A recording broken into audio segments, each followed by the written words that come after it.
여러분 안녕하세요. 환경글로벌 마켓 구독자 여러분, 오늘은 제가 오늘 특별한 인터뷰를 하려고 왔는데요. 6개월 전에 인터뷰를 보셨겠지만 댄 스즈키, 리처드 번스타인의 지금 부 CIO를 맡고 계신 이코노미스트이십니다. 전에도 저희를 만나서 좋은 글을 공유를 해주셨는데요. 지금 또 굉장히 어려운 마켓이 이어지고 있는 가운데 제가 직접 만나서 또 앞으로의 시장이 어떻게 될지 함께 이야기를 나눠보도록 하겠습니다.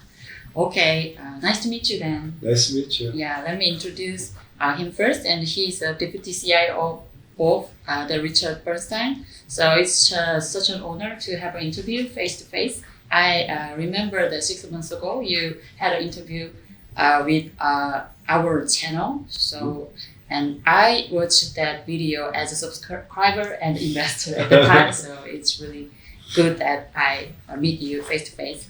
And I remember that you said there was some bubble in a particular sector, especially tech and renovation and some growing company. And you also mentioned that it's better to keep the cash instead of losing money for some risky investment during the inflation. So at that time, there was some people who didn't believe you. But now 6 months later, it seems your view was pretty much right. So I think it's really good point to share your view again. So anyway, now let's talk about the current situation. So after a Jackson Hole meeting, people look way more on the 75 basis point rate hike at following FOMC meeting in September. And stock and treasury bond market got a lot more volatility these days. So this is the first question. What do you expect to be the direction of the short-term stock market? Yeah, I think the short term is very, very difficult because what drives the short term moves in the stock market is really more about what's the narrative that the market cares about this week, or technicals and things like that. I think that over the next 6 to 12 months, that's where fundamentals are a much bigger driver of what the stock market does, and I think it's not a great risk reward here for markets because our view is that the next 6 to 12 months. We have a pretty high degree of certainty that corporate profits are going to continue to slow and liquidity is going to continue to tighten. That's not a great combination for markets here. So unless you see some signs that those are changing, either corporate profits are actually starting to bottom and maybe eventually improve, or liquidity starts to improve in markets. Unless you see one of those things, I think it's very difficult for the market to find a sustainable bottom, which means you're going to get a lot of volatility, some up days, some up weeks, and some up months. But really, that's not a great risk reward. Our process at RBA is about knowing when to take those risks and when not to take those risks. And right now, nothing we're seeing says it's a great time to take risks in markets. Yeah, you mentioned the bubble, and I heard that Wall Street is saying that the bottom could come in September. For the time being, what would you say about the bottom line of the major stock index? Yeah, I think that everybody should be very aware. I used to be a Wall Street strategist, and their predictions you should take their predictions about what the date of the bottom is going to be and what the level of the bottom is going to be with a grain of salt. No one knows, and that's the bottom line. They have models that tell you what the fair value should be, but the reality is markets spend very little time trading exactly where the fair value is. So typically, there's going to be other influencing factors to what driving what level markets are at, rather than just the fair value. So I think most likely the markets will probably end up going lower from here. Again, I think it's hard to call for a bottom when we really haven't seen that next leg of earnings disappointments and earnings getting cut from here. So I wouldn't put a lot of stock in those earnings, those S&P targets. Yeah, no one knows. And some experts also believe that more bubbles will burst very soon. You also mentioned that there is some bubble in specific sector like the tech. Do you still think in the same way? And what do you think is the possibility of a bubble burst at this point? Yeah, I think the bubble's already started to burst. But I think there's a lot of people, to what you were saying, that think it's done. But if you look at the history of bubbles, they don't softly correct and then go and blow right back up, right? These are usually secular phenomenons. It took, 12 years. This bubble was 12 years in the making. It's not going to, end in 6 months. And so if you go back to the last time we had a tech bubble in the U.S. markets, it lasted, from the beginning of 2000 to almost the end of 2002. So a much, much longer period of time. Ultimately, those stocks went down over 80%. And in the meantime, on that way down, you had 16 different rallies of 10% or more, including 3 rallies that were over 30%, right? So you're going to get these big moves, but I think that, the bottom line is bubbles don't repeat and they don't softly correct overnight. So if you think about where we are today, those stocks that you mentioned are still the most expensive stocks in the entire stock market anywhere in the world. They're also the most talked about, most loved stocks. So that's typically not an environment, or those aren't indications that you typically see when the bubble is over. The time when the bubble is over is nobody cares and everybody's giving up hope, and that doesn't seem to be the case today. Yes, and once we talked about the bubbles, and let me ask this first. Investors who invested in big tech are worrying about the situation that the rate hike is still ongoing. And what's your opinion for the major big tech company, including FAANG? Yeah, I mean, people are concerned about the rate hike and the impact on these stocks and the reason that they're worried is that these stocks have been the biggest beneficiary of the huge amount of liquidity that's been injected into the system, partly through the Federal Reserve and through low interest rates and things like that. But that's not the only factor. I think a lot of that negativity is priced in here. I mean, and we can talk about the Fed more, but I think that, the Fed story and liquidity story, some of that has played out already. So probably the bigger risk to these stocks is not the liquidity side of the equation, it's the growth side of the equation, the profit side of the equation. And that's where I think expectations are still too high.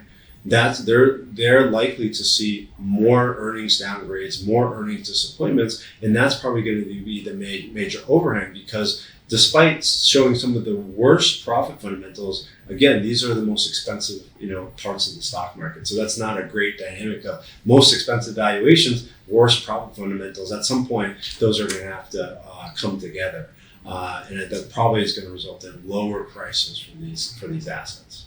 Okay, thank you. And let's move to the labor market part. And the labor market is also very important for the U.S. market. And the labor market seemed to cool down according to the current index, which released the last week and the last month. And you mentioned there are some mismatches in job market. I mean, between supply and demand. It was 6 months ago. So what do you expect U.S. job market at this point? Well, the mismatch is still there. I mean, there's still almost 2 job openings available for every person that's looking for a job. So it's an extremely, extremely tight job market, one of the tightest labor markets we've seen in the history of the data. And so that dynamic is keeping, it makes the labor market probably one of the strongest areas of the U.S. economy right now. And, but things are slowing. I mean, you noted that in the jobs report, you're seeing signs of slowness. The leading components of the jobs report, things like hours worked, those are showing signs of slowdown as well, but it's probably going to be a much more gradual process. I think people get too ahead of themselves. They think that, okay, it's slowing, that means tomorrow it's going to fall off a cliff and collapse. Really, because it's such a tight labor market, it's going to be probably a more resilient labor market than people think. I think directionally, there's no reason to expect that labor markets can continue to slow. At some point, you're going to see more layoffs. I mean, you've already started to see some, but you'll see more. And that's all going to flow through, but it's going to take time. So I think everything that we've seen the last 6 months, where it's a slowing but resilient labor market, my expectation would be that will probably continue for a while. So do you think that it's going to be worse from this month or later? Yeah, I mean, it's incredibly volatile, number, right? Yeah. Where basically, these numbers are all meant to forecast the total number of jobs, and then predicting that tiny small change in the 1 month to 1 month, is it's a very difficult task, which is why, the standard error on that one data point is like 120,000 jobs, which is the difference between a good number and a bad number sometimes. So you're probably going to have some really good numbers over the next 6 months. You're probably going to have some pretty big disappointments over the next few months. But I think, if you smooth it out over the next 6 months, I would expect, a slowing of that growth rate. You'll probably get some negative prints in the next 6 months as well. Let's talk about inflation. And the labor market actually supports the inflation. And you mentioned that inflation is still ongoing situation. In last interview, but it seems to be slowed down. And recent index like CPI and core PCE looks like going in that way. So when do you think this strong inflation stop or and needs to pick up? Yeah, I think to answer that question, you have to think about what the time horizon is, right? I think that over the next 10 years, inflation is going to be structurally higher. I think we're in a period of secularly higher inflation, but inflation is cyclical. Inflation is just going back to that mismatch. Inflation is just the mismatch of supply and demand, where demand is higher than supply. Well, if we're right, in the next 6 to 12 months, growth is going to continue to slow. That means demand is going to continue to slow, so you have less of that mismatch and less pressure. So my guess is that inflation pressures are going to slow pretty dramatically over the next year, but they're not going to go away. And then I think as you look out, when the next recovery happens, when growth starts to pick up again, you'll start to see, depending on what the Fed does now, you'll start to see those signs of inflation coming back, and then the Fed having to come back in, to fight that inflation. I don't think it's going to go away just with this one, slowdown in the economy. And this is the biggest event which the investor are look forward to. The FOMC meeting is scheduled for this month, maybe in 2 weeks. Which do you think is more likely, a 50 basis point rate hike or a 75?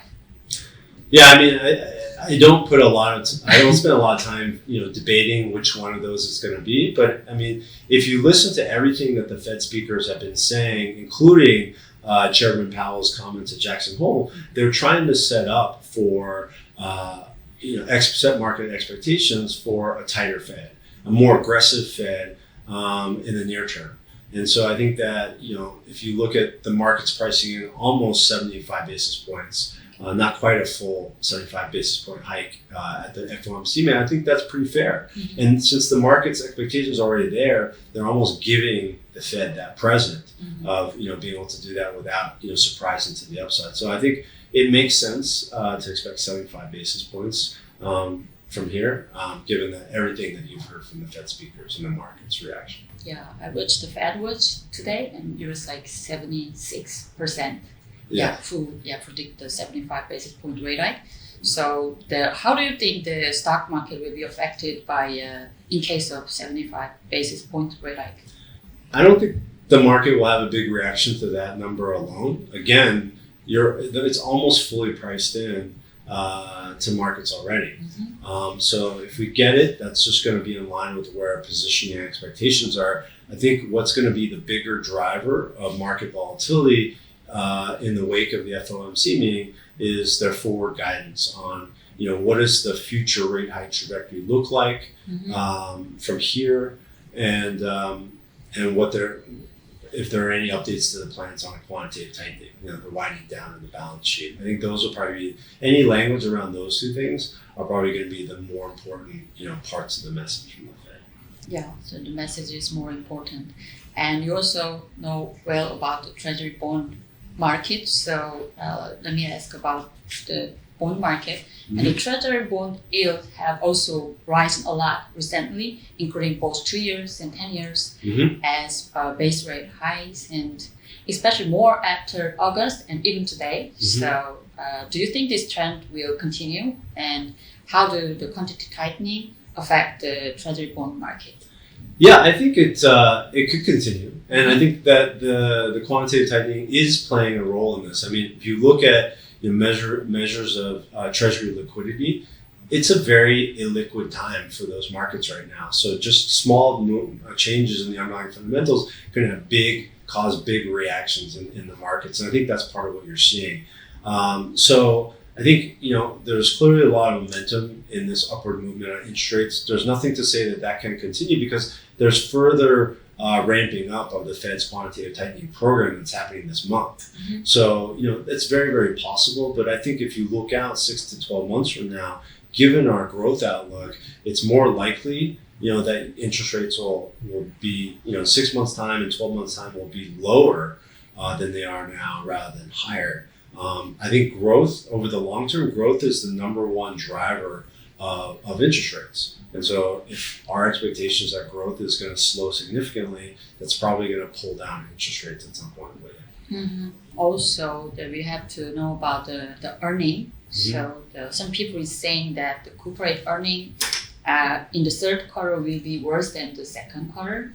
So how do we expect the upcoming earnings season, and what should we pay attention to in this quarter? Yeah, it's very much in line with everything I've been saying, is that growth is going to continue to slow. It already has slowed a good amount. I mean, even the second quarter's earnings numbers, if you take out energy, the earnings growth was negative already. Mm-hmm. I think the trend is going to continue to be worse than the third quarter. So you have, not only will the growth rate, be slower and more negative excluding energy, but you'll probably have more sectors reporting, those negative earnings growth numbers. So I think it will be worse. So keeping an eye on that, you'll probably see, more negative guidance, more guidance cuts, more earnings, downgrades. So this is all very normal for where we are in this side of the profit cycle. And I don't think it's going to stop with the third quarter. I think that will continue to the fourth quarter and potentially even beyond. And so right now, this is one of the reasons we're more conscious, is this is not an environment. The market is not a very supportive environment for markets to have those, that earnings outlook continue to come down. And that's what we're expecting. Mm-hmm. Is there any specific sector that you think it'll be more negative in the third quarter? Well, you've already seen that, the tech-related names have shown some of the worst profit dynamics, not just expectations, but actual in the reported numbers already. I think that trend will continue. And what people always miss about technology stocks and technology-related stocks is that they're cyclical. They're sensitive to the economy. Mm-hmm. So if the overall economy is slowing, people have this perception, like in 2020, where the economy was shutting down and and a lot of these companies saw their earnings accelerate because they benefited from the pandemic.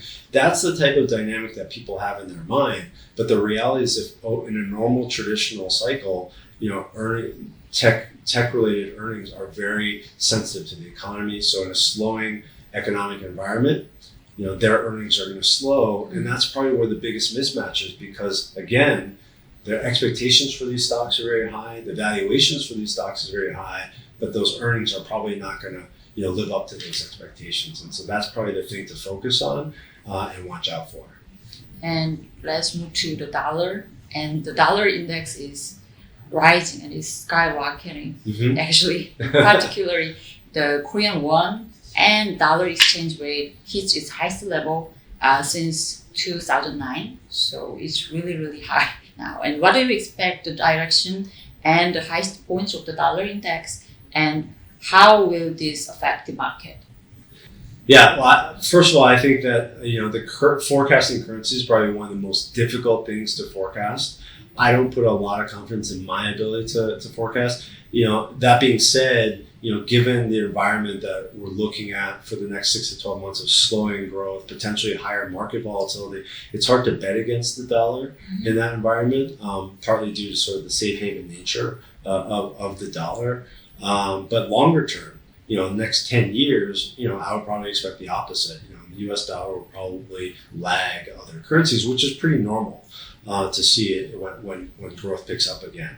But the bigger takeaway to your point is that the dollar has already strengthened a lot. And what is that going to do, to the markets and to earnings? Well, if you look historically, anytime you've seen this level of appreciation of the dollar, which is now, above 15% year over year, you almost always get an earnings recession, a profits recession coming out of that. And who's most negatively impacted by that? I hate to harp on the same story over and over, but if you look at the the sectors within the S&P 500, technology-related companies are the most globally exposed, which means they have the most currency exposure, and so they're going to see that headwind, potentially the most of that stronger dollar. And if that doesn't change anytime soon, which I don't expect it to, that's going to continue to be a headwind for those stocks. So that's probably the biggest implications, is that it's a sign of tightening liquidity. It's a headwind to earnings, neither of which are good for markets. Mm-hmm. And some people even worry about the emerging countries because of the dollar index. Maybe they're going to get world risk. What do you think about that? Yeah, well, a tightening Fed, higher interest rates in the U.S., a stronger dollar, these are not things that are generally, positive for those stocks. And most importantly, just that underlying macro backdrop of a slowing global profit cycle, that's not, historically been a great time for emerging markets. But the thing that people always point out, which I agree with, is that emerging markets are less homogeneous than they were historically. Like, what's happening in China is very different than what's happening in Latin America, which is very different than what's happening in Eastern Europe. Mm-hmm. And so understanding the differences, you can always, point to, those differences creating, opportunities. For example, we think that China actually has very, very different fundamentals than the rest of the world, which could be an interesting place for investors to look today. Yeah. And you just mentioned China, and I have a question about China too. So, so recently China's COVID lockdown and the conflicts between the US and China have become an issue and also a risk for the economy. And why do you think the China-related problem will affect the US market and the whole market, the global economy? Well, first of all, the COVID-related, the lockdowns are a headwind to their recovery, but it's a recovery nonetheless. Mm-hmm. And I think that's something that people are missing, is that China is probably already, close to the worst of its growth dynamic, whereas the rest of the world, that further slowdown and further pain is yet to come. And so they're now able to sort of look forward to the rest of the year and a potential recovery. The COVID lockdowns, they slow that recovery. That's a negative in the near term, but potentially having a more gradual recovery is not necessarily a bad thing. Mm-hmm. And so, a recovery in China is going to have big implications. Whether that disappoints or whether that surprises to the upside is going to have big implications for global growth as well as commodity demand. And obviously, people are very keyed in on what commodity prices are doing. Recently, commodities have sold off a lot because of people's fears about growth and demand. If China comes back stronger than people expect, people might have to change their forecast for demand in that case. Mm-hmm. And what about the conflict between the U.S. and China?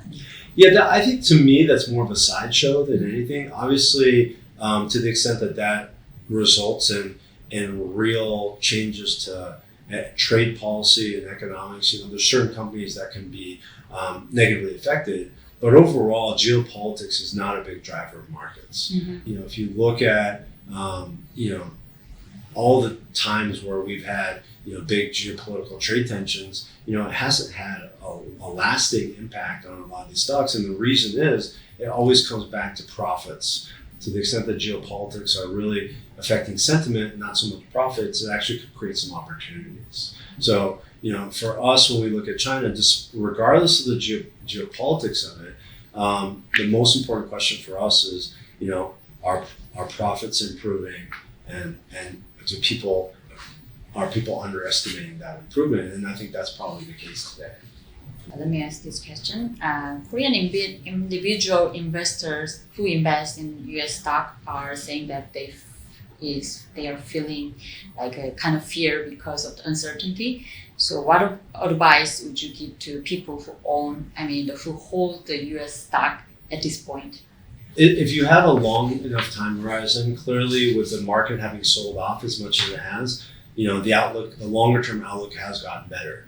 If you just think very simplistically, valuations are a terrible timing indicator, but they're very strong predictor of long-term returns. So, where we are today, valuations are slightly above average, which to me would suggest that, the base case expectations for the next, say, 10 years will be slightly below average. But if the historical average is 9 or 10%, and you put up 6 or 7%, that's not so bad in this type of environment. But I do think that there are areas of the world that are going to provide much stronger returns. But I think the biggest thing to consider when investing in U.S. stocks is just the sheer concentration in those growth/tech related names. I mean, the three sectors that have high exposure to technology and innovation are consumer discretionary, communication services, and information technology. Those three sectors alone make up almost half of the U.S. stock market.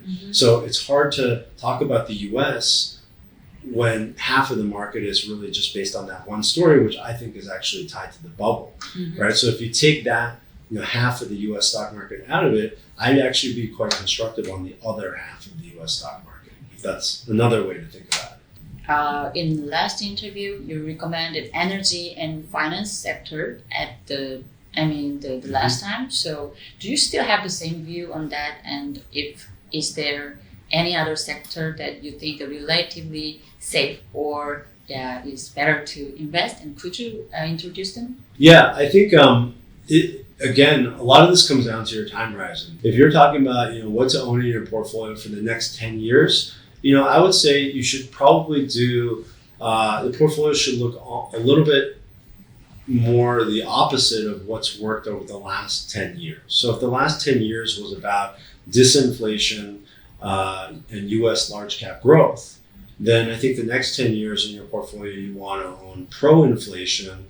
and a little bit more international, a little bit more small cap, and a little bit more value. I think that's the 10-year story. The problem is over the next 10, rather than the next 10 years, next 10 months, I think those areas could all struggle in different ways because they're all very cyclical. So in a slowing environment, they have pretty significant headwinds. So over the next 10 months, let's say 6 to 12 months, let's say, I think that having defensive assets, high quality defensive assets in the portfolio is probably the most important thing. And so, we own a lot of the traditional defensive sectors like consumer staples, utilities, healthcare, but we also own a lot of high quality, steady dividend payers. We own a lot of high quality, lower beta countries and markets. I think those are all attributes that would do well. And then from a multi-asset perspective, given what I said about interest rates, I actually think now is a great time to own long-term treasuries. Whereas going into the year, we said you shouldn't touch on long-term treasuries. But now I think that the slowing growth dynamic makes them much more of a attractive investment and a potential strong hedge in people's portfolios. So I mean the 10 years? 10 years or longer. I think. Or longer. There's some of the longer term treasuries actually are cheaper than the 10-year. This is the last question. And is there any other substantial risk in the market? So, for example, some people are worrying about the EU situation, including the energy and the economy. Well, for Europe, I think, one of the things that can help you sleep at night is having protection against Europe. So you can actually still own the European, if you want, you can still have exposure to Europe, but have a hedge against the downside scenario because really, Europe is very, very cheap. There's a lot of negativity priced in. It's much cheaper than the US. But the bear case scenario, the negative scenario is that, because of the Russia-Ukraine conflict, energy prices continue to go higher and that puts them into a deep recession. Well, if you have, some of that energy exposure in your portfolio, it acts like a bit of a protection. So in a positive scenario where growth is great, those stocks will do well because demand is going up. In a scenario where the Russia-Ukraine conflict escalates, you have some protection from that, and that'll shield you from that scenario from the impacts that can have on the European economy and European markets. And when you're talking about just risks, risks is all in the eye of the beholder.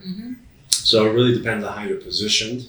I think that, again, if you're just thinking about the overall stock market, there's huge concentration risk, which we already talked about in the bubble.